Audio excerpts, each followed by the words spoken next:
Assalamualaikum warahmatullahi wabarakatuh.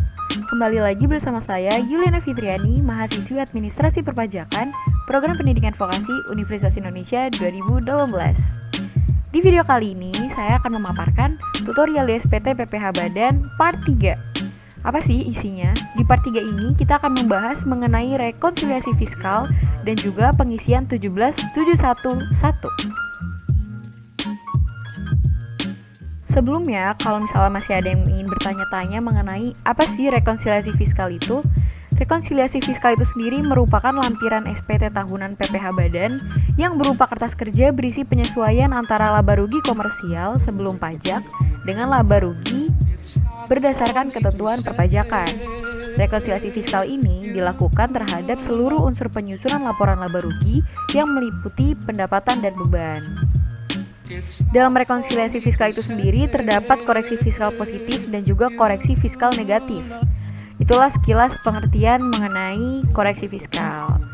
Nah, sekarang saya akan membuka soal yang sudah saya dapatkan dengan penghitungan rekonsiliasi fiskal saya yang saya hitung di dalam Excel. Nah, jadi untuk langkah awal dalam pembuatan rekonsiliasi fiskal bisa dilihat di sebelah kanan ada Excel pengerjaan saya. Kita membuat tabel dulu. Yang atasnya ini terdiri dari nomor, deskripsi, komersial, lalu ada koreksi fiskal yang positif dan negatif, dan selanjutnya ada tabel fiskalnya itu sendiri. Jadi untuk deskripsi dan komersial ini kita melihat di dalam soal, yaitu laba rugi perusahaan. Jadi semuanya kita copy. Angka komersialnya juga sama, tidak ada yang dirubah-rubah dari soal yang ada di Word sebelah kiri ini. Lalu sekarang kita akan memulai untuk mengkoreksi fiskal. Jadi di bawah soal dari laporan laba rugi terdapat data-data yang terkait dengan biaya-biaya di atas. Sekarang kita mulai dari nomor 1 ya, yang berada di Word. Dijelaskan bahwa penghitungan terus menggunakan mekanisme percadangan. Sedangkan selama tahun 2018 terdapat retur penjualan sebesar 180 juta rupiah atas barang yang rusak dan diklaim oleh pelanggan. Nah, jadi ini angkanya sudah saya beri warna-warna biru ya. Ini data retur penjualan yang akan kita koreksi. Nah, terus di soalnya itu dibilang kalau misalnya selama 2018 itu retur penjualan yang sudah diklaim itu sebesar 180 juta. Berarti seharusnya yang boleh dimasukkan ke dalam komersial itu, ke dalam fiskal maksud saya, adalah sebesar 180 juta. Nah, sisanya itu harus kita koreksi karena penggunaan metode cadangan retur penjualan tidak diperkenankan, sehingga biaya terkait tidak boleh dikurangkan dari penghasilan bruto. Jadi nggak boleh dikurangin semua, jadi harus ada beberapa yang dikoreksi. Nah, jumlah yang boleh digunakan adalah retur penjualan yang sudah terrealisasi, yaitu yang sebesar 180 juta dan selisihnya adalah sebesar 91 juta. Nah, 91 juta ini dikoreksi positif. Bisa dilihat saat saya pencet fiskalnya di sini ada rumus. Rumusnya adalah komersial ditambah koreksi positif dikurangin koreksi negatif. Gitu. Jadi, kita taruh 91 jutanya di koreksi positif. Nah, selanjutnya kita akan ke nomor 2. Untuk diskon penjualan, perusahaan menggunakan metode pencadangan juga. Namun yang terrealisasi pada tahun 2018 adalah 230.904.000. Nah, ini sama halnya dengan retur penjualan.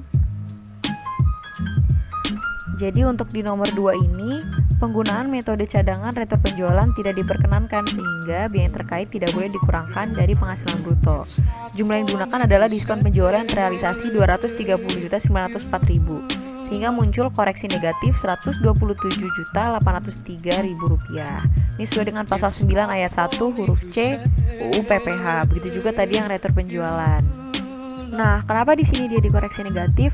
Karena angka komersial dengan angka yang sudah terrealisasi itu lebih besar yang terrealisasi. Sehingga biar kita menemukan angka 230 juta di dalam fiskal ini, maka angka selisihnya itu yang belum terrealisasi kita masukkan di koreksi negatif. Gitu teman-teman. Oke, selanjutnya.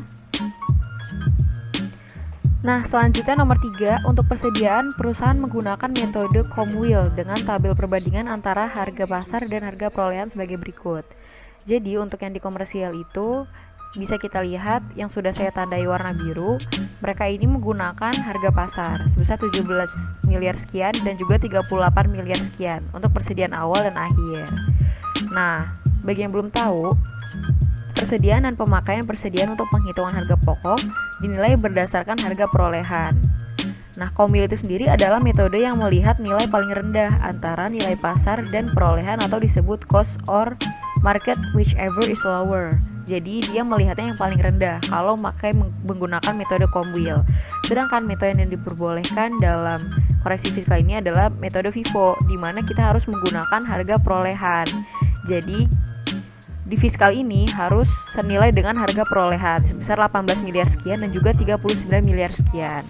Sehingga untuk persediaan awal kita koreksi negatif karena rumusnya kan komersial ini dikurangin oleh koreksi positif dan ditambah oleh koreksi negatif. Jadi agar bertambah lebih besar, kita harus mengkoreksi negatif. Sedangkan untuk persediaan akhir, kenapa dia dikoreksi positif? Karena persediaan akhir ini bersifat minus. Karena persediaan akhir ini bersifat dia akan mengurangi antara jumlah persediaan awal dan juga pembelian, sehingga akan kita koreksi positif agar jumlah pengurangannya menjadi lebih besar di fiskalnya gitu. Nah, selanjutnya nomor 5, dalam biaya gaji dan tunjangan terdapat pengeluaran PPh pasal 21 yang ditanggung oleh perusahaan sebesar Rp29.500.000, lembur Rp80.310.000 dan tunjangan makan siang sebesar Rp34 juta serta bonus yang dicadangkan sebesar Rp120 juta. Nah, seperti yang kita lihat ini yang sudah saya warnai, yang di komersial sebesar 1 miliar sekian. Ini yang dikoreksi adalah yang sudah saya beri warna hijau muda ya, atau biru muda, sama saja ini yang sudah saya beri warna. Jadi yang dikoreksi adalah yang tidak boleh ditanggung PPh 21 karena yang diperbolehkan jadi biaya adalah yang ditunjang oleh perusahaan, sedangkan ini ditanggung oleh perusahaan, bukan ditunjang. Lalu yang kedua yang kita koreksi adalah bonus yang dicadangkan sebesar 120 juta. Kenapa dikoreksi? Karena bonus yang dicadangkan ini belum terrealisasi. Sedangkan yang boleh menjadi pengurang dalam perhitungan ini adalah yang sudah terrealisasi. Jadi ini saya bagi dua. Ini fungsinya dibagi dua untuk memudahkan saya dalam mengelompokkan pengisian di 17711 nanti yang akan saya jelaskan. Oke, sehingga dua-duanya dikoreksi positif, sehingga hasilnya adalah Rp1.455.500.000. Untuk fiskal dalam menghitung operating expense atau biaya-biaya yang ada di perusahaan itu, rumusnya adalah komersial dikurangi oleh koreksi positif dan juga koreksi dan ditambah koreksi negatif. Oke, selanjutnya ke nomor 6. Tapi sebelum lanjut ke nomor 6, saya tadi lupa menjelaskan bahwa di nomor 4 ini ada juga soal di mana menjelaskan bahwa dalam biaya pembelian sebagian besar barang dagangan diimpor dari luar negeri. Nah, kalau untuk ini tidak usah kita koreksi ya, teman-teman. Nah, sekarang kita akan lanjut ke nomor 6. Dijelaskan bahwa dalam biaya transportasi dan perjalanan dinas terdapat pembelian tiket, uang saku sebesar 161 juta untuk perjalanan keluarga pimpinan kelompok. Nah, jadi kalau untuk hal ini yang akan kita koreksi adalah uang saku sebesar 161 juta rupiah. Kenapa? Karena uang saku ini tidak ada hubungannya dengan kegiatan perusahaan. Jadi dia masuk ke dalam pasal 9 UU PPh, sehingga harus kita koreksi. Dikoreksi positif ya seperti biasa, sehingga fiskalnya sebesar Rp190.500.000. Sekarang kita lanjut lagi ke nomor 7. Dijelaskan bahwa dalam biaya sewa terdiri dari sewa kendaraan operasional untuk 3 tahun mulai Januari 2018 sebesar Rp72 juta. Ada sewa kantor Rp30 juta dan sisanya adalah sewa mes buat karyawan. Untuk mengetahui sewa mes buat karyawan itu berapa, kita lihat di komersialnya. Nah, untuk komersial itu sendiri sejumlah Rp244.500.000, bisa dilihat di paling bawah. Nah, jadi kita tinggal menghitung Rp244.500.000 ini dikurangin oleh 72 juta dan juga 30 juta. Nah, sisanya itu sebesar 142.500.000. Jadi itu sewa mes karyawannya. Nah, untuk hal ini yang dikoreksi adalah sewa kendaraan yang belum direalisasikan sebesar 48 juta dan sewa mes sebesar 140.500.000 rupiah. Untuk sewa mes sendiri itu karena tidak ada hubungannya dengan kegiatan perusahaan, kegiatan pemasukan perusahaan, sehingga itu dikoreksi. Nah, untuk sewa kendaraan operasional, kenapa yang dikoreksi hanya sebesar 48 juta rupiah? Bisa dilihat di tulisan yang saya beri warna kuning, itu untuk yang dikoreksi. Kenapa hanya 48 juta rupiah? Karena bisa kita lihat di sini sewa kendaraan operasional untuk 3 tahun sebesar 72 juta rupiah dan baru mulainya di Januari 2018.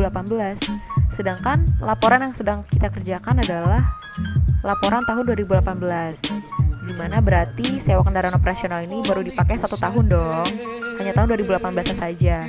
Sehingga kita harus mencari nih, untuk sewa kendaraan ini 1 tahunnya itu berapa? 72 juta kita bagi dengan 3 tahun, yaitu 24 juta setahunnya. Nah, sedangkan yang baru direalisasikan baru setahun, yaitu tahun 2018 penuh. Sehingga 2 tahunnya ini belum terrealisasikan, sehingga 2 tahun ini harus kita koreksi, yaitu sebesar 48 jutanya. Jadi yang boleh masuk ke dalam perhitungan ini hanya setahun saja, yaitu 24 juta. Oke, selanjutnya di nomor 8 ada biaya perawatan dan perbaikan terdiri dari perbaikan kendaraan sedan kantor sebesar 3 juta per bulan mulai bulan Juni 2018. Juni sampai Desember itu ada 7 bulan, sehingga total dari biaya perbaikan sedan kantor ini 3 juta dikali 7 yaitu 21 juta ya. Kemudian ada biaya kebersihan sebesar 400.000 per bulannya. Berarti kalau untuk setahun itu sebesar 4.800.000 rupiah. Dan sisanya ini berarti selisih dari si komersial. Komersialnya itu sejumlah 57.750.000. Dan sisanya untuk pemeliharaan mes dan rumah pimpinan adalah sebesar 31.950.000 rupiah. Nah, untuk hal ini yang dikoreksi adalah kendaraan sedan kantor. Kendaraan sedan kantor sebesar 21 juta rupiah. Nah, untuk hal ini yang dikoreksi itu hanya setengah, karena sedan kantor itu otomatis bisa dipakai dalam hal membantu pemasukan perusahaan, bisa juga dipakai untuk hal pribadi kan. Sehingga sesuai dengan peraturan Cap 220/PJ/2002, untuk hal ini seperti biaya pemakaian telepon seluler dan juga kendaraan perusahaan itu yang dikoreksi hanya setengahnya saja, sehingga dalam rumusan ini kita kali 50%, sehingga yang dikoreksi itu hanya 10.500.000 rupiah dari 21 juta. Nah, lalu yang kedua yang dikoreksi adalah pemeliharaan mes dan rumah pimpinan. Rumah pimpinan ini tidak sangkut pautnya dengan kegiatan perusahaan, sehingga harus kita koreksi, yaitu sebesar 31.950.000. Untuk nomor 9 ini ada biaya iklan dan promosi. Nah, biaya iklan dan promosi ini dibuatkan daftar nominatifnya sebesar 290 juta. Sedangkan di komersial ini biaya iklan dan promosinya itu sebesar 300 juta. Nah, untuk biaya promosi ini harus ada daftar nominatif. Kalau misalnya dia tidak ada daftar nominatifnya, maka harus dikoreksi sesuai dengan peraturan PMK 02 PMK 03 2010. Sehingga yang kita koreksi adalah sisanya dari 300 juta ini yang tidak terdapat daftar nominatifnya, yaitu 10 juta rupiah. Sehingga 10 juta rupiah ini kita koreksi. Itu untuk nomor 9. Selanjutnya untuk soal nomor 10, dalam biaya pajak dan retribusi, di dalamnya terdapat pengeluaran untuk PBB mes sebesar 450.000, PBB pabrik dan kantor sebesar 25 juta sekian, SKPKB PPh Badan sebesar 18.900.400, dan STP denda PPh pasal 25 sebesar 1.640.000 rupiah. Nah, untuk hal ini yang dikoreksi adalah PBB mes, SKP KB PPh Badan sebesar 18 juta sekian, dan juga STP denda pasal 25. Nah, itu teman-teman yang dikoreksi. Jadi totalnya itu sebesar 20.990.400. Kita koreksi positif. Sekarang kita lanjut ke nomor 11. Dalam biaya listrik dan telepon terdapat biaya telekomunikasi pasca bayar direksi sebesar 18 juta sekian untuk direksi, telepon kantor 25 juta sekian, dan sisanya tidak terdapat bukti pembayaran. Untuk hal ini yang kita koreksi adalah setengah dari telekomunikasi pasca bayar direksi, dan juga yang tidak terdapat bukti pembayaran. Seperti yang sudah tadi saya jelaskan, sama dengan mobil sedan direksi, untuk telekomunikasi direksi ini hanya setengahnya saja yang dikoreksi. Sesuai dengan peraturan dalam Cap 220/PJ/2002. Nah, jadi itu hanya setengahnya dari 18.252.000, yaitu sebesar 9.126.000. Nah, lalu selanjutnya adalah sisanya yang tidak terdapat bukti pembayaran. Karena ini tidak jelas unsur awalnya, karena tidak ada daftar buktinya, sehingga ini harus kita koreksi, yaitu sebesar Rp13.518.000.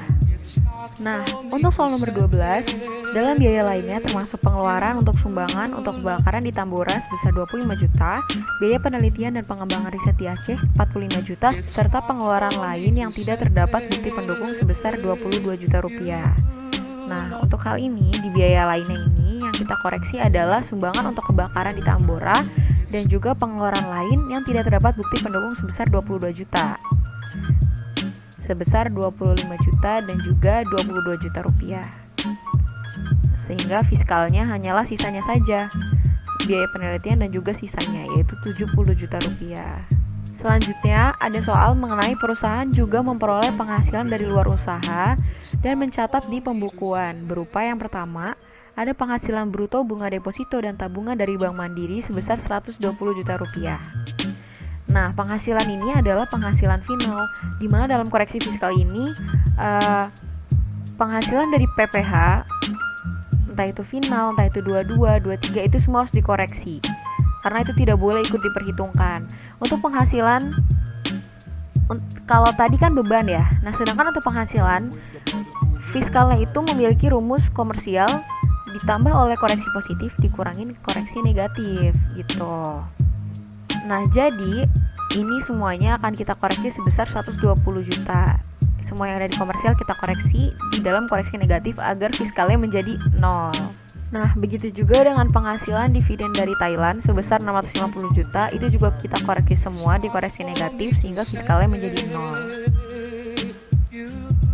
Nah, untuk laba selisih kurs sudah sesuai dengan ketentuan akuntansi sehingga tidak ada koreksi.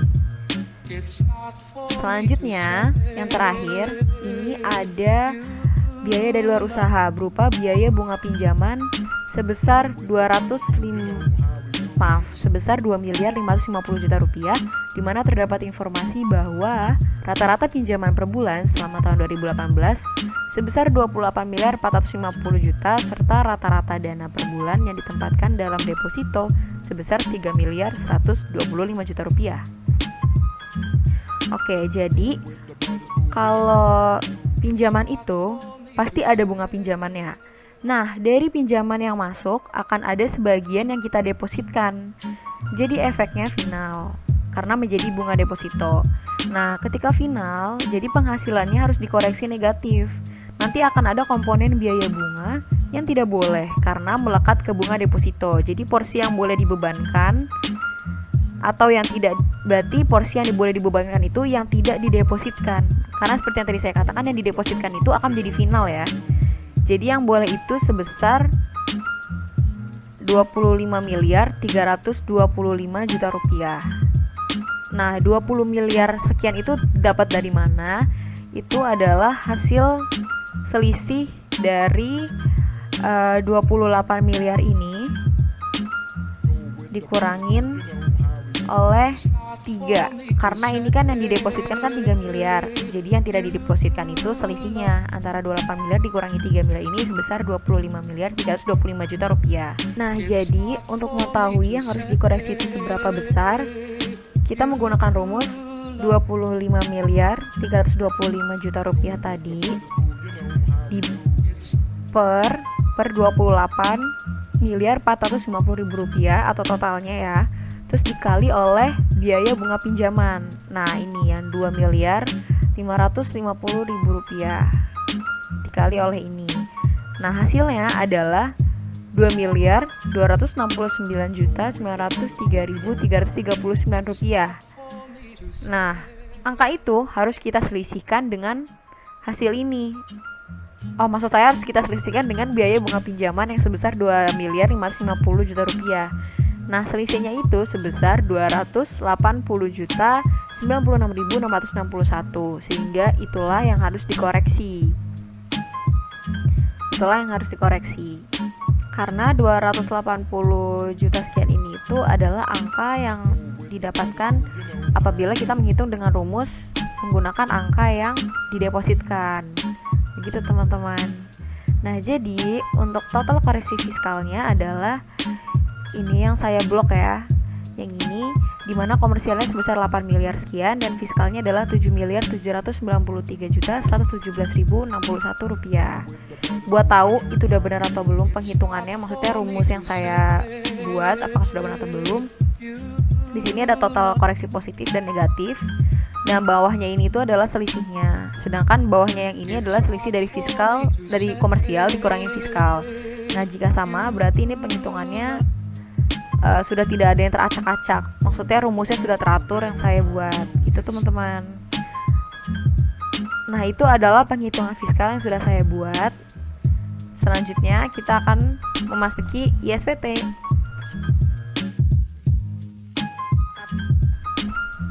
Oke teman-teman, sekarang saya udah buka aplikasi ISPT-nya. Kita akan langsung mengisi 1771 lampiran 1. Nah, kita bukanya di menu SPT PPH, lalu di menu lampiran, dan di sini ada penghitungan penghasilan neto fiskal. Nah, ini dia. Untuk harga pokok penjualan, biaya usaha lainnya, biaya dari luar usaha, ini sudah automatically terisi karena seperti yang sudah kita isi di part 2 kemarin. Nah, jadi itu sudah automatically masuk ke dalam lampiran 1 ini. Kita tinggal mengisi bagian A, yaitu peredaran usahanya. Nah, peredaran usahanya ini kita ambil dari total penjualan bersih di komersial ya. Karena untuk halaman 1 ini itu masih menggunakan data komersial. Kita paste. Nah, di sini untuk jumlah penghasilan atau komersialnya juga harus sama dengan jumlah yang ada di soal. Kita lihat ke bawah ya.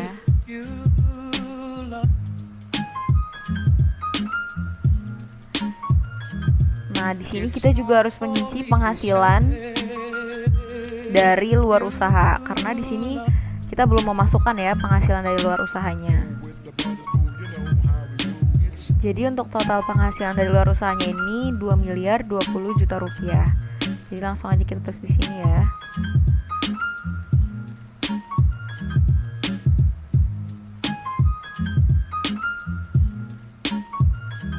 Nah, maka ini totalnya nanti akan sama dengan yang ada di komersial, yaitu 8.066.739.000 rupiah. Nah, selanjutnya di sini ada nomor 4, penghasilan dikenakan PPh final dan yang tidak termasuk objek pajak.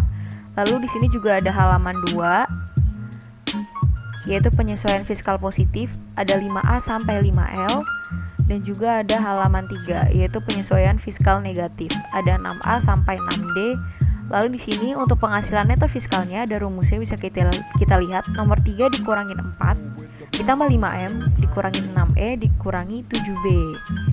Ya, jadi ini 3 dikurangin 4 lalu ditambah 5M ya. 5M itu hasil dari 5A sampai 5L. Lalu dikurangi 6E yaitu jumlah 6A sampai 6D dan dikurangin 7B jika ada fasilitas penanaman modal berupa pengurangan penghasilan neto. Nah, sekarang kita akan mengisi nomor 4 yang ada di sini bersamaan dengan 1771 halaman 2. Nah, di sini ada banyak banget kan ya, dari 5A sampai 5L. Dengan begitu saya membuat menggunakan suatu rumus untuk memudahkan kita dalam memasukkan angka-angka dari 5A sampai 5L ini. Nah, sekarang saya membuka rekonsiliasi fiskal saya lagi, dan di sini bisa dilihat saya membuat tabel berwarna orange atau coklat. Ini saya beri judul 17711. Dan sini ada rumus 5A, 5B, 5F, 5J dan lain-lain. Dan ini yang saya berikan rumus ini hanya mereka-mereka saja yang saya koreksi. Seperti ini tadi kita ada koreksi positif, ada koreksi negatif. Yang saya beri warna kuning itu adalah angka koreksinya ya. Jadi angka-angka ini sudah saya kelompok-kelompokkan. Ada yang masuk ke 5B, ada yang masuk ke 5A, ada yang masuk ke 5L, ada juga yang dikoreksi negatif. Tadi seperti yang sudah kita lihat bahwa koreksi negatif adalah angka 6. Seperti ini berarti dia masuk ke 6D dan sebagainya. Nah, di bawah sini saya membuat rumus. Ini ya, bisa dilihat rumus yang kotak ini. Nah, ini adalah rumus menggunakan sum if, dimana kita bisa menghitung dengan cepat. Jadi ada koreksi mana aja sih yang masuk ke 5A, jadi langsung kita hitung bersamaan gitu. Jadi kita nggak harus hitung satu-satu karena kita sudah membuat rumus. Nah, ini rumusnya itu menggunakan sum if. Ini saya klik ya. Setelah kita klik sum if, kita harus mengeblok si kelompok ini. Nah, huruf L ya, ada L7, L55. Ini kita blok sampai ke bawah. Lalu kita klik F4 sekali sehingga muncul dolar seperti ini, yang artinya kita sedang menguncinya. Lalu kemudian kita klik si angka 5A ini yang ada di tabel bawah yang kita buat baru. Lalu kita klik F4 lagi. Selanjutnya kita klik angka yang akan kita hitung, yaitu koreksi positifnya. Jadi ini ada di huruf I, koreksi positifnya ini kita blok sampai ke bawah dari I7 sampai dengan I55 ya, tuh sampai I55. Ini kita F4 juga. Sehingga nanti kalau misalnya kita enter akan muncul hasil penjumlahan apa saja yang termasuk ke dalam golongan 5A yang berada di koreksi positif. Begitu juga seterusnya. Jadi semuanya ini rumusnya sama. Begitu juga dengan yang negatif, sama juga ya. Cuman berarti dia kolomnya pakai kolom koreksi fiskal negatif yang huruf J ini, bukan yang I. Oke? Nah, jadi angka-angka ini yang akan kita masukkan nanti ke dalam ISPT-nya. Sekarang kita lanjut ke ISPT-nya ya. Oke, di sini saya akan mengisi dulu dari nomor 4. Nomor 4 ini jadi tadi sudah ada yang saya kelompokkan ke dalam nomor 4, itu seperti penghasilan deposito dan juga penghasilan yang dividen dari Thailand tadi. Itu termasuk ke dalam penghasilan dikenakan final dan yang tidak termasuk objek pajak. Nah, itu kita masukkan di sini sebesar 770 juta. Oke, selanjutnya kita akan mengisi halaman 2. Nah, ini 5A langsung aja kita masukin ya.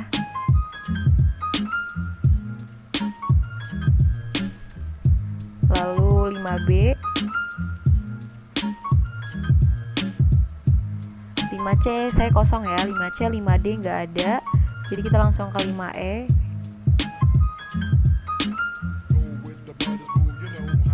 Lalu 5F.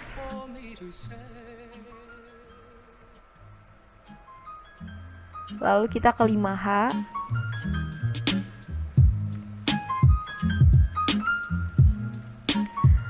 Lalu ada 5K.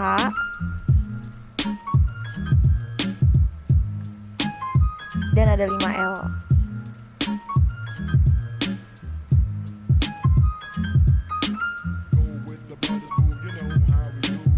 Nah, oke, segini ya. Nah, ini untuk huruf I dan J, selisih penyusutan komersial dan amortisasi, itu bukan kita yang ngisi. Jadi itu automatically apabila kita sudah mengimpor data penyusutan. Nah, itu nanti akan kita bahas di video berikutnya. Nanti kalau misalnya kita udah ngisi data tersebut, akan otomatis ini terisi. Lalu kita lanjut di halaman ketiga. Kita mengisi 6D ya. Di sini ada 6D.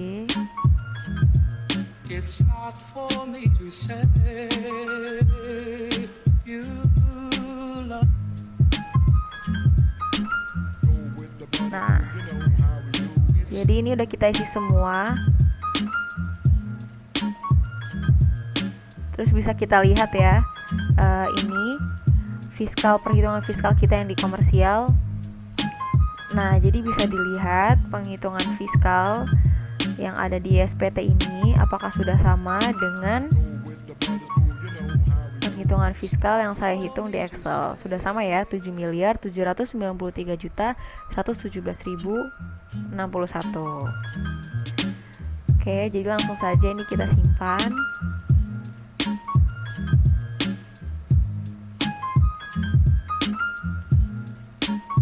Oke, data berhasil disimpan.